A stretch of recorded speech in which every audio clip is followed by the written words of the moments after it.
غم نہ کر رب تجھے برباد نہ ہونے دے گا، تیرا دشمن بڑا نادان۔ السلام علیکم ورحمۃ اللہ وبرکاتہ۔ محترم ناظرین، میں منصور قاسمی، امام و خطیب مسجد عمر فاروق ناگ منگلہ۔ آج کی اس ویڈیو میں جو مسئلہ آپ سے شیئر کرنے والا ہوں وہ یہ ہے کہ رمضان المبارک کے اندر بیوی سے ہم بستری کرنا کیسا ہے۔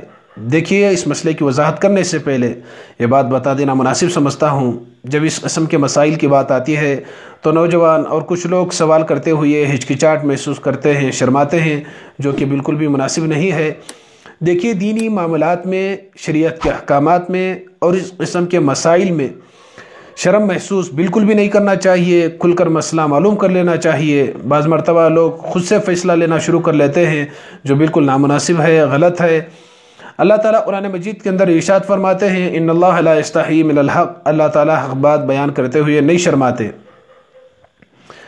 دیکھیے، یہ بات میں اس لیے کر رہا ہوں کہ بعض لوگ اعتراض کرتے ہیں جب اس قسم کے مسائل سنتے ہیں، یوٹیوب پر ہو یا کہیں اور، تو یہ کہتے ہیں کہ یہ بے حیائی کی باتیں ہیں، بے شرمی کی باتیں ہیں۔ ایسی باتیں اور ایسے مسائل کا بیان کرنا، ایسے مسائل کا سننا بالکل بے حیائی اور بے شرمی میں داخل نہیں۔ عام طور پر ایسے لوگ اعتراض کرتے ہیں جو بے حیائی اور بے شرمی کا ریکارڈ توڑ چکے ہوتے ہیں۔ اصل شرمانے کی جو چیز ہوتی ہے، ایسی چیز سے نہیں شرماتے، جو خود کام کرتے ہیں ایسے بے حیائی کے، بے شرمی کے، لیکن اس قسم کے مسائل کی جب بات آتی ہے تو وہ لوگ یہ فتویٰ دینے لگتے ہیں کہ یہ بے حیائی کی باتیں ہیں، بے شرمی کی باتیں ہیں۔ حالانکہ یہی لوگ ہیں جو ٹی وی کی کھلی اسکرین پر بیوی کے ساتھ اور بالغ بیٹیوں کے ساتھ، بہوؤں کے ساتھ گندی فلمیں دیکھتے ہیں، گندی تصویریں دیکھتے ہیں اور چوما چاٹی کی فلمیں دیکھتے ہیں۔ ایسے وقت شرم نہیں محسوس کرتے، ایسے وقت بے حیائی اور بے شرمی ایسے لوگوں کو محسوس نہیں ہوتی۔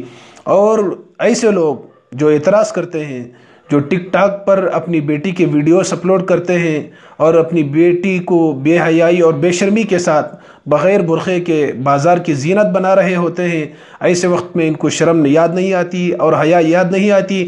جب علماء ایسے مسائل بیان کرتے ہیں تو کہتے ہیں کہ یہ بے حیائی کی باتیں ہوئیں، بے شرمی کی باتیں ہوئیں۔ ایسے مسائل کا بیان کرنا اور سننا بے حیائی اور بے شرمی میں بالکل بھی داخل نہیں۔ اس چیز کی وضاحت کرنی ضروری تھی تو میں نے اس کی وضاحت کر دی۔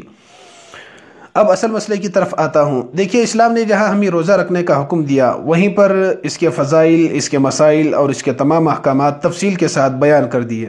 سب سے پہلے یہ سمجھنے کی کوشش کریں کہ روزہ کسے کہتے ہیں۔ دیکھیے، صبح صادق سے لے کر غروب آفتاب تک، یعنی سحری کا وقت ختم ہونے سے لے کر سورج کے ڈوبنے تک اپنے آپ کو 3 چیزوں سے بچانا، اس کا نام روزہ ہے۔ وہ 3 چیزیں کیا ہیں؟ کھانے سے اپنے آپ کو بچانا، پینے سے اپنے آپ کو بچانا، میاں بیوی کے جو آپسی تعلقات ہیں اس سے اپنے آپ کو بچانا، اس کا نام روزہ ہے۔ یہ بنیادی بات ہے۔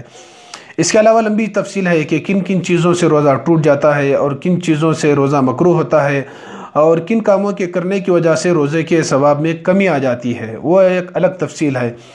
جب یہ بات سمجھ میں آ گئی کہ روزہ صبح صادق سے لے کر سحری کا وقت ختم ہونے سے لے کر سورج کے ڈوبنے تک 3 چیزوں سے اپنے آپ کو بچانے کا نام روزہ ہے، تو یہ بات اچھی طریقے سے سمجھ میں آ جاتی ہے کہ افطاری سے لے کر صبح صادق تک، یعنی سحری کا وقت ختم ہونے تک جب چاہے تب بیوی سے ہم بستری کرنا جائز ہے۔ اور اللہ کے نبی صلی اللہ علیہ وسلم کا عمل جو حدیث ہے، وہ حدیث بیان کر کے آج کے اس ویڈیو کو ختم کرتا ہوں۔ یہ حدیث بخاری شریف میں بھی ہے، ترمذی شریف میں بھی ہے، اور اس کی روایت کرنے والی حضرت عائشہ رضی اللہ عنہ اور ام سلمہ رضی اللہ تعالی عنہ ان رسول اللہ صلی اللہ علیہ وسلم کان یدرکہ الفجر وهو جنب من اہلہ ثم یغتسل ویصوم، کہ اللہ کے نبی صلی اللہ علیہ وسلم جنابت کی حالت میں صبح صادق کر لیا کرتے تھے، پھر غسل کرتے اور روزہ رکھتے تھے۔ تو آپ صلی اللہ علیہ وسلم کی یہ عمل سے بھی یہ مسئلہ اچھی طریقے سے سمجھ میں آ گیا۔ تو نعوذ باللہ ثم نعوذ باللہ، کیا حضرت عائشہ اور ام سلمہ بھی بے حیا ہو گئی، بے شرم ہو گئی کہ یہ روایت بیان کر رہی ہیں؟ دیکھیے، یہ اصل مسئلہ ہے۔